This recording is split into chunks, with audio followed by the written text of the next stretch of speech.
18वीं लोकसभा का इलेक्शन समाप्त हुआ। 4 तारीख को रिजल्ट आया और समय बर्बाद न करते हुए प्रधानमंत्री श्री नरेंद्र मोदी ने 9 तारीख को सरकार का गठन भी कर दिया।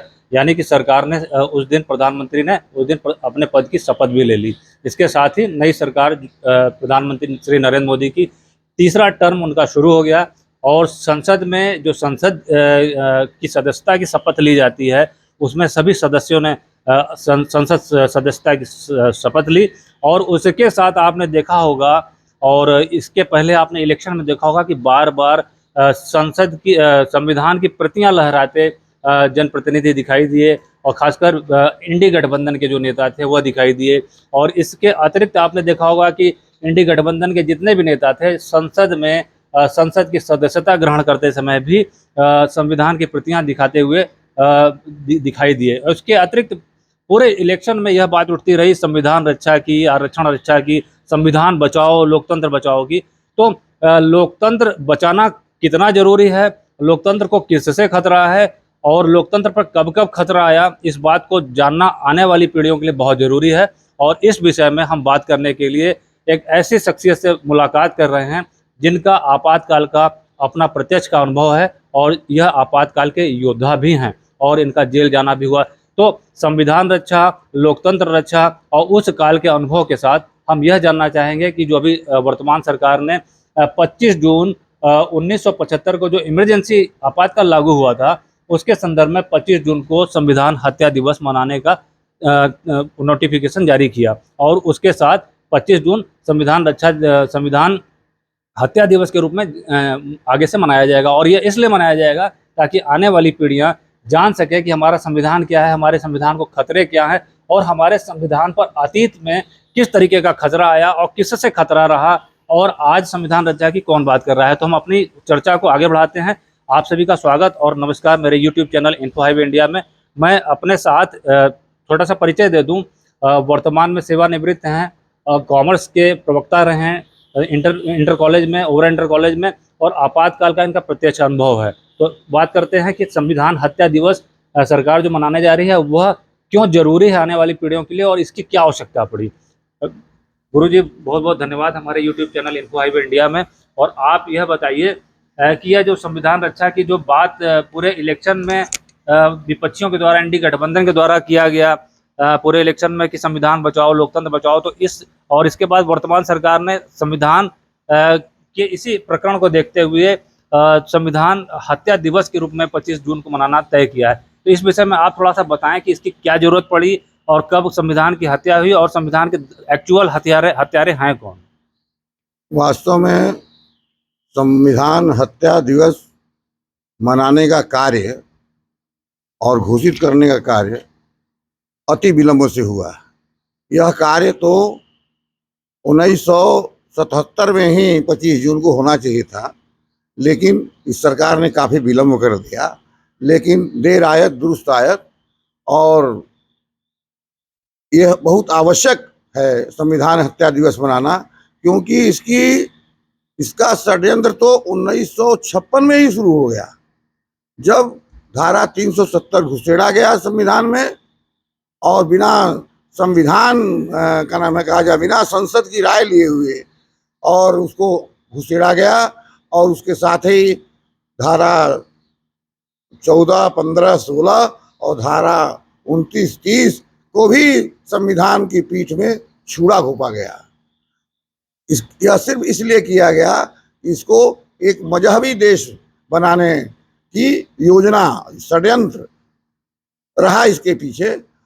और इसके लिए उन्होंने क्या किया कि अपने कुछ खास लोगों को गांव-गांव में, शहर-शहर में कोटा परमिट दे करके, लाइसेंस दे करके मुंह बंद कर दिया तो ताकि लोग उसका विरोध न कर सके। और इसकी तो पूर्णाहुति हुई क्या नाम है 1975 में 25 जून को रात को पूर्णाहुति हुई संविधान की हत्या की, क्योंकि डॉक्टर अंबेडकर और सरदार पटेल दोनों जो थे वो संविधान के जड़ में थे। डॉक्टर राजेंद्र प्रसाद उसके अध्यक्ष थे, संविधान निर्मात्री परिषद के अध्यक्ष थे और पटेल वो क्या नाम है डॉक्टर अंबेडकर उसके प्रालेखन समिति के अध्यक्ष थे। तो इन लोगों के कारण संविधान तो बना उसके पहले पृष्ठ पर राम दरबार की चित्र, उसके बाद कृष्ण का चित्र, महाभारत का चित्र, वैदिक गुरुकुल का चित्र, बुद्ध भगवान का चित्र, महावीर भगवान का चित्र, गुरु गोविंद सिंह का चित्र, सबका चित्र लगाया गया। लेकिन उसके बाद संविधान के पन्नों से ये चित्र गायब कर दिए गए। इस प्रकार धीरे धीरे शनै शनै षड्यंत्र करके ये सब हटा दिया गया, ताकि आने वाली पीढ़ी संविधान के इन पन्नों को पढ़े तो पन्ने जो है ये संविधान के संवैधानिक महापुरुषों के चित्र गायब कर दिए गए। और धीरे धीरे चित्र के साथ साथ उसकी आत्मा को भी संविधान के समाप्त करने की योजनाबद्ध प्रयास हुआ, उसका षड्यंत्र हुआ। और इसकी पूर्णाहुति 1975 को 25 जून को अर्धरात्रि में हुआ। वास्तव में ये हुआ क्यों? 12 जून को जो हाईकोर्ट ने फैसला दिया, उसके जो फैसला देने वाले न्यायाधीश श्री जगमोहन लाल सिन्हा थे, उनको पहले लालच दिया गया कि पद का लालच दे देंगे। डॉक्टर उनके सीनियर थे जस्टिस DS माथुर, जो सुप्रीम कोर्ट में जज थे, वो जाड़े के विंटर वेकेशन में आए थे जगमोहन लाल सिन्हा के पास और कहा कि देखो भाई सिन्हा, ऐसा है कि ये मैं आया हूं इसलिए कि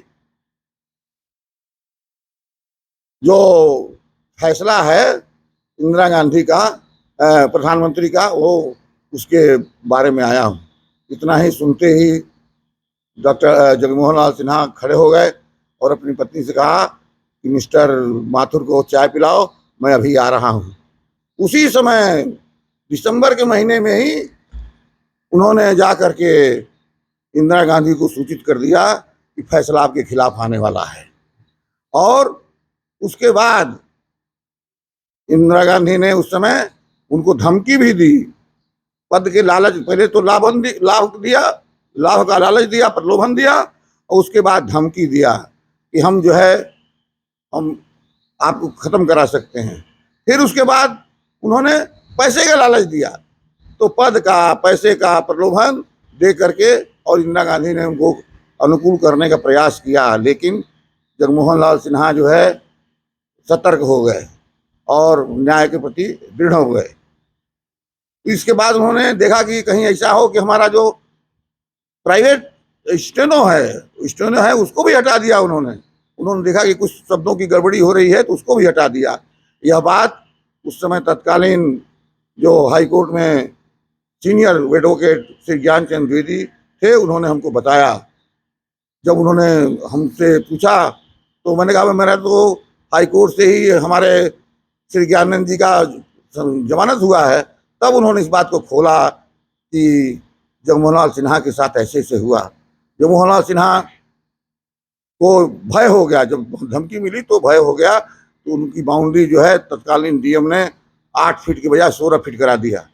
और इस प्रकार संविधान में फिर सोशलिज्म और धर्मनिरपेक्ष शब्द घुसेड़ा गया और संविधान को पूरी तरह से नष्ट भ्रष्ट कर दिया गया। संविधान से बहुत छेड़छाड़ की गई। अरे उसकी हत्या हो गई, संविधान की हत्या हो गई। 14, 15, 16, 29, 30 और धारा 370 मिला करके संविधान की हत्या हो गई। एक चीज और बता दें आपको कि महाराजा रणजीत सिंह थे, उनका एक सैनिक था गुलाब सिंह ने पूरा पंजाब और कश्मीर और तिब्बत जीत करके ले आकर के महाराजा रणजीत सिंह के चरणों में डाल दिया। जब डाल दिया तो महाराजा रणजीत सिंह बड़े प्रसन्न हुए कि भाई ये तो योग्य व्यक्ति है। और वही महाराजा रणजीत सिंह ने उसको जम्मू कश्मीर का राजा बना दिया, जिनके लड़के हरि सिंह थे और उनके लड़के महाराजा कर्ण सिंह आज हैं। लेकिन उस जम्मू कश्मीर को भी उन्होंने 3 भागों में बांट दिया। एक भाग दे दिया, क्या नाम है, तिब्बत को दे दिया, किसको, चीन को दे दिया, और कहा भाई ये तिब्बत हमारा नहीं है। और दूसरा भाग दे दिया पाकिस्तान को दे दिया, जो पाक अधिकृत कश्मीर है, और ये पूरा कश्मीर देना चाहते थे। इस प्रकार उनकी योजना जो है सरदार पटेल के कारण धरी रह गई और देश बच गया। लेकिन तिब्बत चला गया, कश्मीर आधा चला गया, 2/3 कश्मीर चला गया। इस प्रकार संविधान की हत्या के द्वारा उन्होंने प्रयास किया था इस देश को मजहबी देश बनाने के लिए। हिंदुओं को अधिकार नहीं शिक्षा अपने स्कूल खोलने का, अपने धार्मिक अधिकार करने का, लेकिन ये मजहब विशेष के लोगों को ये अधिकार है। क्या आज जो है जैसे जो इलेक्शन बीता है, क्या जनता इस बात को भूल गई है कि संविधान की हत्या किसने की थी? और 40 साल लगभग लगभग हो रहे हैं उस समय के बीते, तो क्या जनता भूल गई है? और उस मुद्दे को दूसरे तरीके से नैरेटिव बना के क्या विपक्ष ने इस चीज़ को चलाया इलेक्शन में पूरे? तो ये 10 साल में एनडीए सरकार यानी नरेंद्र मोदी सरकार को ये 10 साल में ये बात याद नहीं आई, संविधान हत्या दिवस या संविधान रक्षा की बातें। तो ये अभी एकाएक आने का मतलब कारण क्या था कि जैसे अभी एकाएक जो ये विषय आया, फिर इसके बाद संविधान हत्या दिवस अब सरकार मनाने जा रही है, इस साल से शुरू हुआ है? वास्तव में जब लोगों के कष्ट के दिन आते हैं तब लोगों को कष्ट याद रहता है, लेकिन पिछले 10 वर्षों में यहाँ की जनता जैसे जैसे सुख सुविधाएं बढ़ी हैं। यातनाओं के बारे में भी थोड़ा बताइएगा, क्या हाँ। क्या यातनाएं हुई थी, कैसे अधिकार? बताते हैं। 10 वर्षों में जैसे जैसे सुख सुविधाओं का विस्तार हुआ वैसे वैसे जनता जो है सुख सुविधाओं में व्यस्त हो गई, मस्त हो गई, और वो पिछले अत्याचार को भूल गई। इसलिए इस सरकार ने देखा कि भाई जिस चीज को होना ही नहीं है, होना तो यह है कि जो संविधान की हत्या का प्रयास हुआ है उसको समाप्त करना है। धारा 14, 15 को, धारा 16 को, धारा 29 और 30 को और धारा 370 को, ये इसके प्रभाव को समाप्त करना है। धर्मनिरपेक्षता जो हमारे स्वभाव में धर्म संभाव है, वो संभाव धर्मनिरपेक्षता का पर्याय नहीं हो सकता है। इस चीज को निकालने की जरूरत है। धारा 14, 15, धारा 29, 30 और ये धर्मनिरपेक्षता, समाजवाद हमारे यहाँ नहीं, हमारे यहाँ तो सर्वधर्म सर्वे भवन्तु सुखिनः हमारे यहाँ है। सब लोग सुखी होवे, जीव जंतु पशु पक्षी प्राणी मात्र सब सुखी होवे। इसलिए समाजवाद शब्द जो है ये शब्द हमारा देश का नहीं है। ये क्या नाम है, ये धर्मनिरपेक्षता शब्द भी हमारे यहाँ का नहीं है। हमारा तो जो यह देश है वो सर्वे भवन्तु सुखिनः सर्वे सन्तु निरामयाः सर्वे भद्राणि पश्यन्तु मा कश्चित् भाग् भवेत् वाला देश, और इसको धर्मनिरपेक्षता और समाजवाद शब्द को एक घुसेड़ा गया। संविधान की हत्या हुई और इसका साजिश आज दिखाई पड़ता है कि हमारे धार्मिक जो कृत्य हैं, आज रामनवमी पर प्रतिबंध लगता है, आज कृष्ण जन्माष्टमी पर प्रतिबंध लगता है। जो कृष्ण, जो राम, जो बुद्ध, जो महावीर, जो गुरु गोविंद सिंह, जिन्होंने अपने देश के लिए, अपने समाज के लिए अपने पुत्रों का बलिदान किया, अपने 4 पुत्रों का बलिदान किया, अपने पिता का बलिदान किया और अपना बलिदान किया। पैदा हुए पटना में, कार्य क्षेत्र रहा पूरा पंजाब कश्मीर, और मरे कहाँ, नांदेड़ महाराष्ट्र में मरे। इस तरह राष्ट्रीय जीवन उनका था और उसको सबको समाप्त करने के लिए सनई प्रयास हो गया। इसीलिए पाठ्यक्रम से संविधान और शिक्षा 2 को लिया गया। शिक्षा के माध्यम से भी ये प्रयास हुआ कि धीरे धीरे लोगों में से देशभक्ति हटा दिया जाए। आज घरों स्कूलों में राष्ट्रीय शिक्षा नहीं है, राष्ट्रीय शिक्षा मंदिरों में भी नहीं है, राष्ट्रीय शिक्षा घरों में भी नहीं है, और परिणाम क्या हो, आज परिवार टूट रहे हैं, आज समाज टूट रहा है, आज समाज, देश जो है वो बेखबर है अपने टूटने से, और इसका लाभ विदेशी तत्व उठा रहे हैं। कोई इसको ईसा मसीह की शरण में ले जाना चाहता है, कोई इसको मक्का मदीना की शरण में ले जाना चाहता है, कोई इसको कार्ल मार्क्स और लेनिन की शरण में ले जाना चाहता है। सब लोग षड्यंत्र पूर्वक लगे हुए हैं, लेकिन हमारे देश की जनता जो है वह सिर्फ दिवा स्वप्न में सो रही है। और वास्तव में ये जो आरक्षण है ये तो कांग्रेस खत्म करना चाहती है। आरक्षण खत्म क्यों करना चाहती है? अब जो हमारे यहाँ हिंदू समाज में असमानता थी, जो गरीब थे, दलित थे, वंचित थे, जिनको उठाने के लिए संविधान में आरक्षण दिया गया, उस संविधान को समाप्त करना चाहते हैं। इसलिए उसमें घुसेड़ दे रहे हैं, मजहबी लोगों को घुसेड़ दे रहे हैं धारा ओबीसी की धाराओं में, उसी में क्या नाम है शेड्यूल ट्राइब की धारा में ईसाइयों को घुसेड़ दे रहे हैं, शेड्यूल्ड कास्ट में ईसाइयों को, मिशनरियों को घुसेड़ दे रहे हैं। अब वो छद्म ईसाई हो गए हैं, वो छद्म हिंदू हो गए हैं। इस प्रकार कई दिखाई पड़ते हैं लोग कि जो छद्म ईसाई हैं, छद्म मजहबी लोग हैं, और वो षड्यंत्र पूर्वक इस देश को मजहबी देश बनाना चाहते हैं। सरकार ने जिस तरीके से संविधान हत्या दिवस को मनाने का तय किया है, क्या इसे ये राजनीतिक स्टंट के रूप में रह जाएगा या आने वाली पीढ़ियां मतलब इसके वास्तविकता को समझ पाएंगी? वास्तव में देश की जनता अधिकांश वह खाने पीने में व्यस्त है, रोजी रोटी में व्यस्त है, वह गंभीर नहीं है इस चीज़? गंभीर नहीं है। और इसलिए प्रबुद्ध वर्गों का जिम्मेदारी है, हर जाति के प्रबुद्ध वर्गों की जिम्मेदारी है कि वो संविधान की हर बारीकियों को ध्यान रखे कि कौन हमारी जाति, हमारे देश, हमारे समाज के लिए संविधान की कौन सी धाराएं उपयोगी हैं, कौन सी धाराएं उपयोगी नहीं हैं। इसलिए उस तत्पर हो और उसकी रक्षा के लिए तत्पर हो। वास्तव में धारा 14, 15, 29, 30 और धारा 370 ये देश को तोड़ने वाली धाराएं हैं, देश को समाप्त करने वाली धाराएं हैं। और ये जब तक धाराएं रहेंगी ये देश सुरक्षित नहीं है संवैधानिक रूप से। आपातकाल में किस तरीके की यातना दी गई और मीडिया पे कैसे प्रतिबंध लगाए गए इसके विषय में थोड़ा सा बताएं। मीडिया पर तो प्रतिबंध ऐसे कैसे मतलब मूल अधिकार जो है हमारे सारे भंग कर दिए गए, संविधान को किनारे कर दिया गया, किसकी मनमानी चली, किसने यातनाएं? मीडिया को तो एकदम मौन हो गई, संपादकीय निकलना बंद हो गए। छोटे छोटे समाचार के लिए पुलिस थानों में कांग्रेसियों को दिखाना आवश्यक कर दिया गया, उसके बिना कोई समाचार पत्र छप नहीं सकता था। इस प्रकार मीडिया में कई दिनों तक संपादकीय नहीं छपे। उसके बाद जो अखबारों की पन्नों की संख्या 8 थी वो पन्ने की संख्या हो गई 2। कैसे पकड़ के लोगों को जेलों में डाला गया और क्या क्या यातनाएं हुई वहां पर, इस बारे में थोड़ा बताएं। उस समय तो करीब 1 लाख लोगों को जेल में डाल दिया गया। आज तो 16, 17, 18 लोग जेल में हैं। 3-4 केजरीवाल के लोग जेल में हैं, 3-4 मुलायम सिंह की पार्टी के जेल में है, 3-4 लालू के पार्टी के जेल में है, 3-4 ममता की पार्टी के जेल में है, 3-4 स्टालिन के पार्टी के जेल में है। कुल 12-15 लोग जेल में हैं। लेकिन उस समय इंदिरा गांधी ने 1 लाख लोगों को जेल में डाला था और उसके बाद सत्याग्रह किया।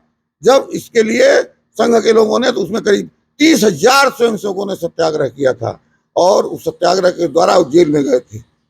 विदेशों से एक नैरेटिव चलाया गया कि भारत में नरेंद्र मोदी की जो सरकार पिछले 10 साल रही है वह एक तानाशाह सरकार है और जो विपक्षी है वो आपातकाल की स्थिति में रह रहा है, तो यह इस बात में कितनी सत्यता है? ये बिल्कुल झूठ है। वास्तव में भारत की 10 साल की जो प्रगति हो रही है उसकी गति को देखते हुए, जहां अमेरिका 0 पर पहुंच गया है, जापान माइनस में पहुंच गया है, जर्मनी माइनस में पहुंच गया है, ब्रिटेन जो है माइनस में पहुंच गया है, वहां भारत की अर्थव्यवस्था तेजी से बढ़ रही है। रूस जो है माइनस में पहुंच गया है, चाइना जो है 1% पर हो गया है। इसलिए दुनिया के देशों को पूरा भय सताने लगा है कि कहीं भारत जो है विश्व शक्ति न बन जाए और उसके सामने दुनिया को नतमस्तक होना पड़े। आज इसीलिए अमेरिका और रूस और जर्मनी और चाइना भी भारत की तरफ और क्या नाम है हाथ पसार रहा है, हाथ मिलाने के लिए तैयार है। लेकिन भारत को सतर्क रहना पड़ेगा इनके षड्यंत्रों से, इनके क्या नाम मीठी बातों से। अभी हमने बहुत सी चर्चा की और विषय को ज़्यादा लंबा ना करते हुए हम अपनी बात को यहीं समेटने की कोशिश करेंगे। अभी हमने चर्चा की संविधान हत्या दिवस जो कि बहुत चर्चा में रहा, सरकार की तरफ से इसके संबंध में नोटिफिकेशन जारी कर इसको मनाना शुरू कर दिया गया है।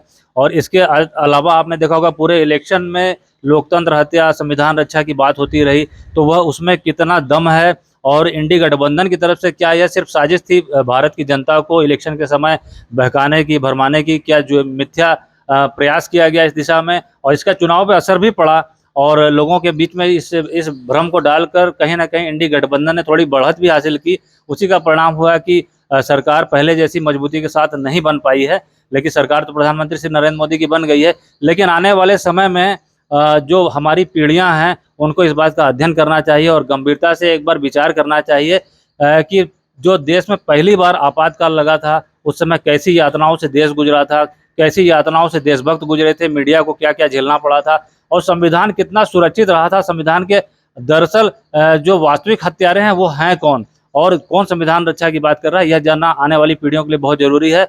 अभी हम वार्ता कर रहे थे श्री सुरेंद्र बरनवाल जी से, रिटायर्ड प्रवक्ता कॉमर्स के रहे हैं ओबरा इंटर कॉलेज सोनभद्र से, और इनका अपना निजी अनुभव रहा है आपातकाल का, क्योंकि यह एक जागरूक नागरिक के साथ साथ राष्ट्रीय स्वयंसेवक संघ के एक वरिष्ठ स्वयंसेवक भी रहे हैं और आपको अच्छे से जानकारी होगी, क्योंकि उस समय राष्ट्रीय स्वयंसेवक संघ पर प्रतिबंध भी लगा था और उनके जो महत्वपूर्ण कार्यकर्ता थे, स्वयंसेवक थे, उनको बहुत यातनाओं के साथ जेल में रखा गया था। तो अभी हमने ये सब चर्चा की। इस विषय में आपकी क्या राय है और आप क्या सोचते हैं, हमें कमेंट सेक्शन में कमेंट करके जरूर बताएं। हमारे चैनल पर अगर आप पहली बार हो तो चैनल को लाइक करें, शेयर करें और अधिकांश लोगों तक इस विषय को पहुंचाने के लिए इसको शेयर जरूर करें, चैनल को सब्सक्राइब करें। फिर आते हैं कुछ ऐसी महत्वपूर्ण चर्चा के साथ, तब तक के लिए आगे एक लाइन और जोड़ लें, कुछ गुरुजी कहना चाह रहे हैं। संविधान में जो आरक्षण है उससे उसको समाप्त करने का खतरा इन मजहबी लोगों से है, चाहे वो साम्यवादी मजहबी हो, चाहे वो ईसा मसीह के मजहबी हो, चाहे वो अरब के मजहबी लोग हैं। मुस्लिम आरक्षण भी थोड़ा सा जोड़ दें। मुस्लिम आरक्षण तो ये उनके साथ कोई शर्तें नहीं थी, उनको जबरदस्ती रोक दिया गया। क्या मुस्लिम आरक्षण संविधान की हत्या नहीं है? बिल्कुल संविधान की टोटल हत्या है और उन्होंने मांग भी नहीं किया, कभी भी किसी ने मजहबी आरक्षण के मुसलमानों में मांग नहीं किया है। 1947 से लेकर के 1975 तक या कहीं अब तक मांग नहीं किया, लेकिन तुष्टीकरण के नीति के तहत ये मजहबी आरक्षण में घुसेड़ा जा रहा है, दलितों के अंदर घुसेड़ा जा रहा है, क्या नाम है, बैकवर्ड में घुसेड़ा जा रहा है, ताकि दलित पीछे रह जाएं और ये मजहबी लोग आगे हो जाएं। यही हुआ है नागालैंड में, मिजोरम में, मेघालय में, त्रिपुरा में और मणिपुर में, कि मजहबी के आधार पर ये सब दलितों का और क्या नाम है अनुसूचित जनजातियों का ये आरक्षण टोटल खा गए हैं और ये दलित और क्या नाम अनुसूचित जनजाति के लोग वंचित रह गए हैं। और ये इनकी योजना है पूरे देश के अनुसूचित जनजातियों के आरक्षण को खाने की है, पूरे देश के पिछड़े वर्ग के लोगों के आरक्षण को खाने की इनकी योजना है। इसलिए पहले से हल्ला उठा रहे हैं कि ताकि संविधान में इस सब चीजों को रिमूव न किया जा सके, समाप्त न किया जा सके। पूरे इलेक्शन में श्री नरेंद्र मोदी ने इस विषय पे बहुत सफाई दी कि कांग्रेस किस तरीके से मुस्लिम आरक्षण लागू करके ओबीसी का आरक्षण खा रही है। जनता को समझ में क्यों नहीं बात आई उनकी? जनता को जो घाव जब ठीक हो जाता है तो उसको भूल जाता है, और जनता को जानकारी सही दी नहीं गई, सही शिक्षा दी नहीं गई। इसलिए शिक्षा के पाठ्यक्रमों में इसको शामिल करना है और प्रबुद्ध वर्ग का कर्तव्य है, अखबारों का कर्तव्य है, मीडिया का कर्तव्य है कि जनता को शिक्षित करे। नहीं तो धोखा नहीं, ये जनता को शिक्षित नहीं करेंगे तो ये जनता के साथ, देश के साथ एक गद्दारी होगी और ये इतिहास से फिर भारत मिट जाएगा। इतिहास में भारत रह नहीं जाएगा, भारत का सिर्फ इतिहास रहेगा, उसका भूगोल खत्म हो जाएगा। भूगोल खत्म हो जाएगा। अभी हमने वीडियो के इस अंक में बचे हुए कुछ बिंदु जो रह गए थे, जो महत्वपूर्ण भी थे, उन पे फिर से हमने प्रकाश डाला और वीडियो थोड़ा सा हमारा लंबा हुआ है। और इस वीडियो को शुरू से अंत तक जरूर देखिएगा और उन लोगों को जरूर दिखाइएगा जिन्हें आपातकाल के बारे में जानकारी नहीं है और वो पिछले जो इलेक्शन में इंडी गठबंधन के चुनावी अभियान से जो थोड़ा बहक गए थे, उनको ही जानना बहुत जरूरी है। यह वीडियो सिर्फ राजनीतिक पर्पज से नहीं है और देश को चाहने वाले, देश को मिटने से बचाने वाले सभी लोगों को यह वीडियो देखना चाहिए और इस विषय पर चिंतन करना चाहिए। फिर आते हैं कुछ ऐसी महत्वपूर्ण चर्चा के साथ। हमारे वीडियो को लाइक, शेयर, सब्सक्राइब जरूर करिएगा। फिर आते हैं, तब तक के लिए धन्यवाद, नमस्कार, वंदे मातरम।